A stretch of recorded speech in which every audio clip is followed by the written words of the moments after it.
Welcome back and thank you for joining A Shark's Perspective. I am Kenneth Shark Kinney, your host and Chief Shark Officer.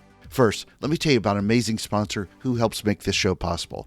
I hope that you'll take a look at Drips, the founders of conversational texting, where they use conversational AI to help you reach customers where they're most responsive, and that's on their phones. And working with major brands like 3 Day Blinds, Liberty Mutual, Credit Repair, and Gainsco, Drips is leading the way for some of the biggest brands in the world to improve engagement rates and outcomes for their prospects and customers.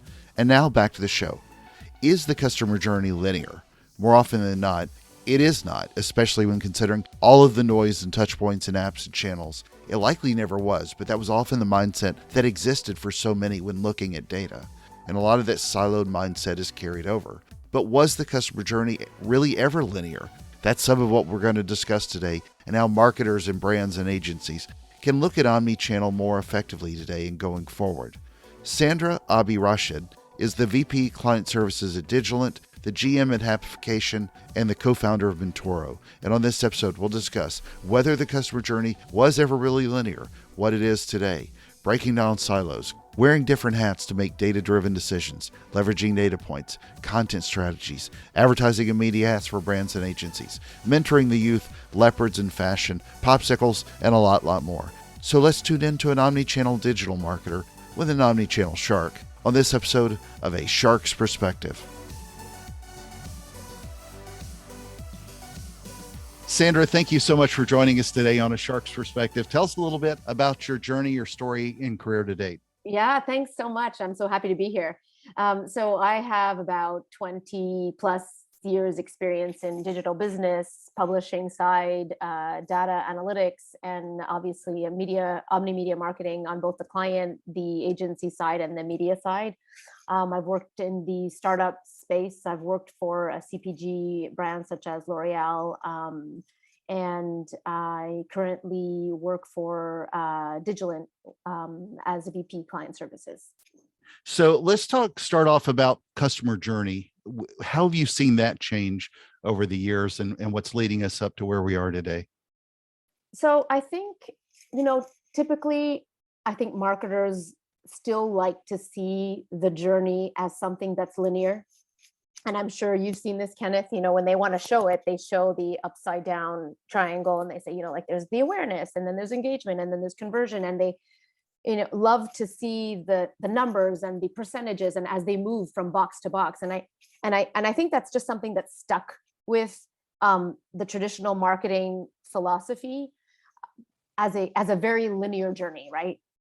But then if we really, really stop to think about how people react to brands or to products, or how they consume products or media, the journey isn't linear. Where we Google talks about moments that matter. But what really fundamentally happens, and I know because it happened to me the other day, is, you're on Instagram and then you see an ad that's targeted to you, and then you shut it down. Then you go to search and then you see it on Google. And then 2 seconds later, you're on you're ordering it. You don't even know, your face recognition comes in. And then the next day your stand-up desk arrives.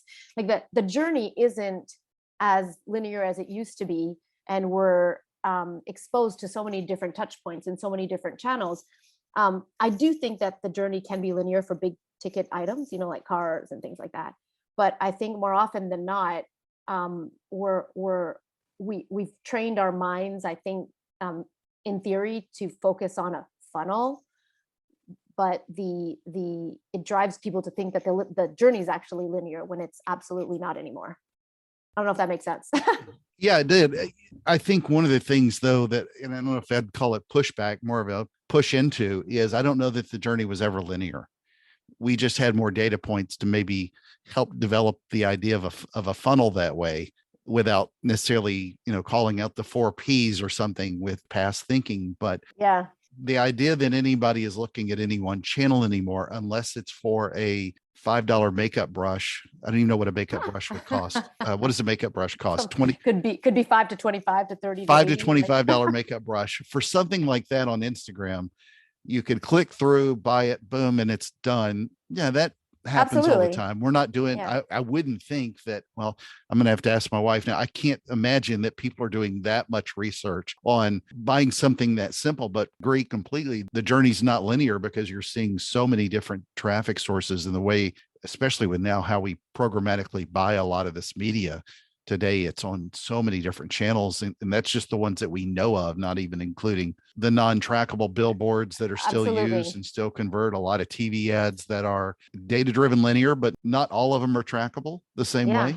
I mean, absolutely. How many times have you been in a car and then you see the out of home and you look it up Exactly. on Google and then you search for it? Or, but I love what you said. There is pushback, and was the journey ever linear? And I think when we had less touch points, when it was about direct marketing, when you did have one way and it was TV, I think it was more linear than it is today. True. So True. yeah. So let's set up first, then how we look at silos as part of that journey. What are silos to you and what you see with the brands you work with today? So my definition of silo, and you mentioned it, are on both sides. So there are silos that exist on the brand side. So within a brand, if we take a CPG company as an example, very often they have teams that are responsible for social, and another team that does traditional TV linear, and another team that's doing communications. And under communications, they're bundling a different part of social, and then another team that's doing data analytics. So the way the media performance is analyzed is in silos and not in a holistic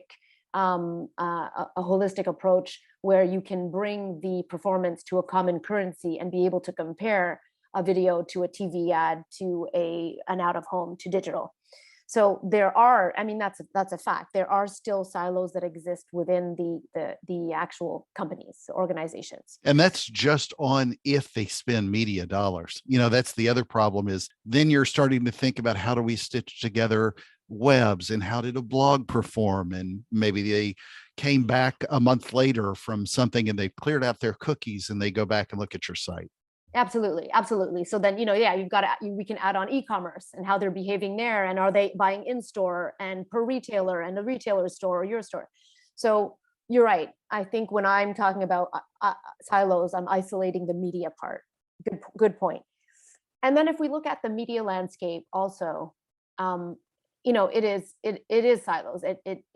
It has been, and it is even more so with vertical integration. And take Disney as an example, or telcos. You can go there and they'll say, we can offer you everything from the TV to the ad to the digital to the mobile. And if they don't have a telco partner, then they'll find one. So you've got these vertically integrated silos. Google, Facebook, same. And then what happens is you've got a silo on this side, a silo on this side. And then if you look at it, the agency business is very often a brand will have, we have one agency that does social, and we have another agency that does traditional, and then another agency that does this. And sometimes we'll find that we can work collaboratively to come together and have a holistic view. But Kenneth, it's tough when everyone The wants a piece of emphasis the is pie, the word. right? Yeah, you Right? had me at sometimes. Right. Yeah, right. So all of this coexists, and the challenge, I think, is how do you make sense of it all? Because the silos do exist, and then you can't break it all up. But how do you make sense of it all with a methodology, or sometimes a technology, or even the people that have a holistic view, that have like a traditional background, but also digital background, but also business background. So it's and data. So it's how do you tie it all together? And we're jumping into another topic, but McKinsey used to call that business translators. How do you get people who can actually translate all of that and tie it in a nice bow so that we can, one, understand it, two, execute on it, and then report on it, and then be able to make it actionable in a business sense. So what is your advice on how they get there? How can a marketer listening to this today start breaking down silos? at least on the media side? Yeah. So I think, How do we get them past sometimes? so I do think that there isn't one solution. I'd love to talk about, something that's fundamentally linked to data, because I think it's important. And I think that's the part that most brands skip, saying, okay, what do we have today? What do we have access today in these silos that could help us better understand our consumer? And what I mean by that is,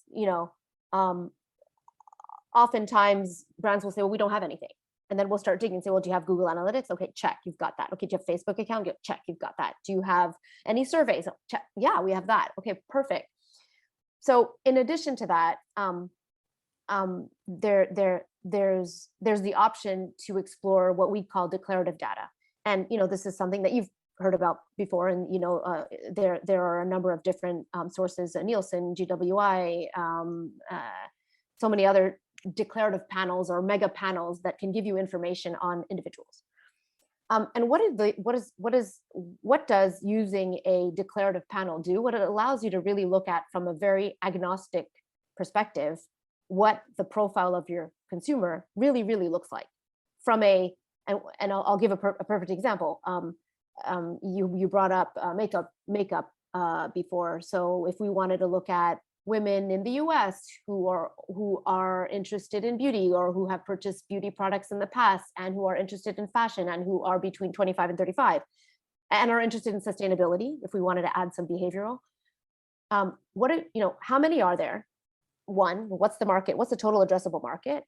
And then the obvious suspects, what sociodemographics, what are their values, their perceptions, what do they like, what do they not like, what are their interests? And then from a media perspective, this is when we start to look at the consumer as a whole and think, okay, well, how do they interact with media today? How do they consume media today? And is it different per segment when we look at it? And are there any touch points or channels that they have a higher affinity with? And then you start to think about, okay, the persona that we've built that could be called, Julie.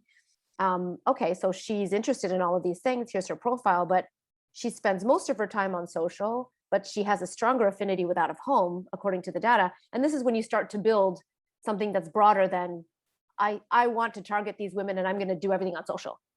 Because what that gives you as data, as a starting point, and I'll get back to that, as a starting point is, okay, so if I know that these women that I want to reach are in Florida and California and Texas, usual suspects, and Illinois, and maybe there's something going on in Iowa that's an outlier because I'm seeing over-indexing there, but I'm also seeing that the behavior in terms of media consumption is different, then that really brings us as marketers to look at that consumer from a more holistic way and think, okay, well, they're consuming differently, so I should be approaching that differently, and I can't just put all my eggs in one basket.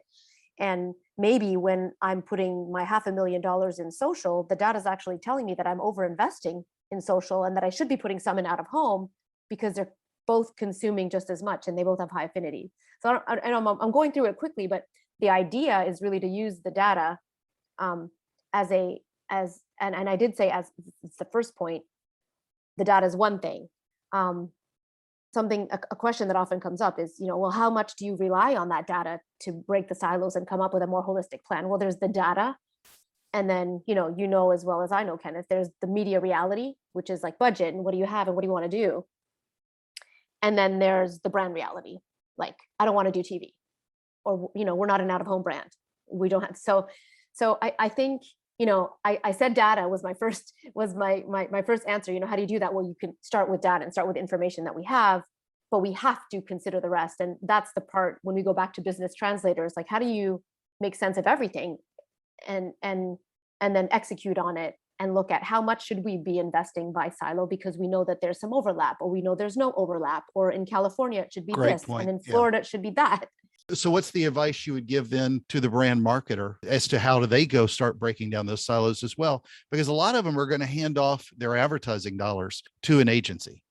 Right. And I go back to the data, Kenneth, because I really think that whether you're an agency or a brand or even a social media partner or even PR, we need to start with data. And whether it's declarative data or any type of panel data or data from GA or anything that we have, we need to start with the data, really understand how people are interacting with the brand today, how people are engaging with content, how people are consuming media, what's the journey. That's what we're talking about, is what is the journey. And I think whether you're on the agency side or the marketing side, using data to better understand consumer behavior and what we call cognitive marketing, and how people think and what are their emotional and rational triggers and what would make them interact with a brand is fundamental, because that's what we'll use. Again, if I have a marketing director hat on, or an agency or a content strategy, it's using the data to make better decisions and making sure that data is actionable. So that's the one. Yeah. I love what you said about an introductory data point. One of the data points that I've used for content before was leaning into how did my advertising perform and how were people reacting?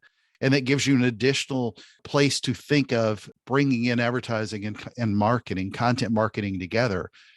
How are they reacting to ads? Sometimes that can be as powerful a trigger because that's getting put in front of people. Yeah. Not everybody wants to click on an ad, but if I know that somebody's reacting to an ad that's red as opposed to blue, then I know that I need to write more content about red as well. And that's another data point to start breaking down some of the silos. Absolutely. And if we just I'd love to touch on creative, because you're talking about in content strategy, because oftentimes, when we're putting our media hat on and we're looking at, okay, how does the data help me make better decisions in terms of breaking silos for media? That's one thing, but that same data could actually be used to develop better content strategy or better partnerships or better influencer marketing. That it could help us with a whole host of things that may not fall within the media box, right? And that's when you break different silos too, because you're all the departments within a brand or an organization are using the same data, understanding the same audiences, building the audience models in a similar way and agreeing on that, and building their strategies together. That's a really good way to start breaking silos, when you all have a common understanding, a single source of truth of your audience and how they behave. Yeah. Let's talk about media silos a little bit. Talk about how you see the setup with media silos today, because they strongly exist with some wall gardens that I believe are growing and getting taller. Right. So on the media side itself, listen, so we know that that's a challenge, and we know they're growing and getting taller. That's a great way to put it. And even then, we need to be smart, I think, about how we are tracking and reporting within those silos, and then using, sometimes it's a technology, or it could be an attribution or a platform or something to consolidate the performance. One, bring everything to a common currency, and then there is I don't want to call it a guessing game. You can't put a finger on a percentage of overlap. There's anyone who says, I've got the formula to be able to do that is lying. But you can use the data, as we saw before, to understand what the overlaps are in terms of affinities across different touch points, and then use that and apply it when you're looking at performance within those silos, and try to get a better mathematical sense of where things are going. And then the other thing that absolutely should be considered, and again, I don't think a lot of brands are doing this unless they have a very strong data analytics team or a partner to help them with that, is not relying on the silos in media, but really looking at what we call econometric modeling, and looking at, well, how is bringing in the business data and layering that on top of the media performance, that it doesn't really matter where it's coming from. It could be coming from, a telco, it could be coming from a TV or the giants, and consolidating that, but then looking, well, when I invest here, what happens to my business performance? And when I invest here in social and on TV, what happens to my business metric? So the whole concept of looking at declarative modeling upfront to understand media consumer behavior and media affinities and opportunities, and then looking at the end of the workflow and trying to find correlations between business performance and media performance have nothing to do with the firewalls or the cookies or device IDs that everyone's talking about now. Is like, what are we going to do when they go away? We're really looking at, if I do this in media and if I invest this much, how do my business metrics perform? So it really is more on probabilistic performance and statistical mathematics than anything. So it's a very different approach to, here we're talking about breaking silos from a performance perspective, and not just focusing on what is this silo doing for me. Yeah, so they can use data, but what else can they do? What else can marketers do? Well, I think fundamentally, if we start with the data and think about their marketing strategy differently and reversing the model, that's something that can help break silos. And what I mean by that is, typically brands and some agencies will start with the big creative, like the big wow creative, like we have this product, we want awareness, let's build a TV spot, let's build a creative. And then they look at, okay, which channels and which touch points are we going to push this on? If you reverse the model and look at data first, it really does help you come to the table with a more holistic approach with less silos. Because again, you're looking at the data and you're saying, okay, you know what? We don't need the spot. We need more out of home. We need more of this. And then using the data that has the values and perceptions of your audience, and understanding what are the keywords that are going to make them react, and is that content strategy, because it's part of the media, different on the West Coast versus the East Coast? Is it different by state? So it's really, instead of starting with a creative and then thinking about touch points, it's using the data to determine the touch points and determine the content. So it's really like a reverse model effect. So that's the second, I guess, approach that could be applied by marketers. Great point. So one of the things you're real passionate about is mentoring the youth. Tell me a little bit about that and the program you're running. Yeah, so in 2016, I launched a mentoring program called MENTORO. And the objective of that program was really to connect more senior, experienced individuals with the younger generation, and in a very light way, just connecting them for conversations. The program launched in Montreal, and we launched cohorts of mentors in a specific theme. So we launched a theme of mentors in fashion and communications, and in digital. And when I moved to Miami 2 years ago, we launched mentors in the luxury space. We're launching retail specialists in New York early next year. So it's 25 to 30 mentors in each cohort. We recruit mentees, and they're off to have cups of coffees together, a little bit like what we're doing today, just a chat. Just a chat. That's fantastic. Yeah. Sandra, you're in beautiful Miami. I am. So I head north of there a lot for diving trips with sharks. And I ask this of all of my guests on a shark's perspective. It's part of the reason why I got the nickname I have. But what is your favorite kind of shark and why? Oh, my favorite shark. I love the leopard shark. I've always loved the leopard shark, but I think it's because I just have this affinity with fashion. Oh, okay. So I'm in the water. I'm like, you look great. You look hot. Yeah. Yeah, it's a great point. I'm actually going to be diving with them in California, in San Diego, in a little over a month. So cool. All right. Well, Sandra, it's a special time in the show. Are you ready for the 5 most interesting and important questions you're going to be asked today? I'm a little nervous, but yeah, shoot. All right. Number 1, Cafe Cubano or a Cafe Americano? Cafe Cubano, all the way. Yeah, I agree. Look, I believe everything great this country has had to offer is amazing. However, the Cubans, despite a few dictatorships and oppressive regimes, have us beat with coffee. So hats off to the Cafe Cubano. All right. Number 2, donuts or popsicles? Popsicles. Absolutely. Hands down. I'm leaning into an article that was on Shout Out Miami, where he talked about salty donut for delectable donuts, or cielito for the one-of-a-kind frozen artisan pops. Right. So that's where I was doing my studies. So. All right, number 3, Summers in Canada, where you're from, or winters in Miami? Definitely winters in Miami. I mean, summers in Canada and Montreal, where I'm from, are absolutely fantastic. We have all the festivals in the summer, so summers need to be in Montreal, and winters need to be down here. No, I'll take summers in Miami. I'll year round in Summers Florida. in So, Miami, it's just too hot. well, you can go diving though, You could dive all year round. snorkel all year round. I mean, it's amazing. But I'd go to the other coast. I'd go to the other side for cleaner water anyway. So number 4, Canadian football or the National Football League. I don't know if you're an Argonauts or a Dolphins kind of fan. I'll say, there's just more action here on this side of the border, so I'll say NFL. Right? That was the right answer. That was the right answer. No, and you got Tua there. So Tua Tagovailoa. So number 5, and the most important question that you're going to be asked today is biscuits or cornbread? Biscuits. I tried cornbread, and I tried and tried and tried, and I just can't. Biscuits. No, well, with Cuban food, cornbread will work a little better, but biscuits are pretty hard to beat anywhere around the world. Biscuits are good with my Cubano coffee. Good point. All right.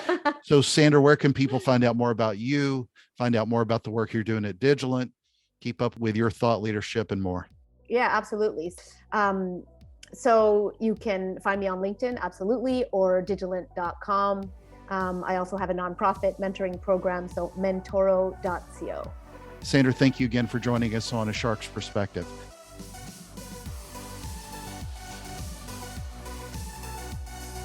So there was my conversation with Sandra Abi-Rashed, the VP of Client Services at Digilant, the GM at Happyfication, and the co-founder of MENTORO. Let's take a look at 3 key takeaways from our conversation with her. First, you've heard me talk a lot about breaking down silos. We still don't look holistically enough to measure, plan, and execute both marketing and ad spend. The customer journey, the real one you can't see all of, includes all of the touch points. So try to expand your view, and measurement should be done as a team sport. Leverage your data to build strategies together to use a single source of truth and expectation. Second, love Sandra's comments on business translators, not enough of them to translate the overarching view, to make much of this actionable in a business sense. We look at it too siloed often, not the way customers do. Third, consider other data points to help you learn from and build future creative. Some of the other data sources dictate because they provide a lot of data, but they don't always have to be the only source of data that you're used to using. Got a question? Send me an email to kenneth@asharksperspective.com. Thank you again for the privilege of your time. I'm so thankful to everyone who listens, and a big thank you to my sponsor and the team at Drips. Please consider writing a review and letting me know your thoughts on the show. Remember, we need less silos and more sharks. And please join us on the next episode of A Shark's Perspective.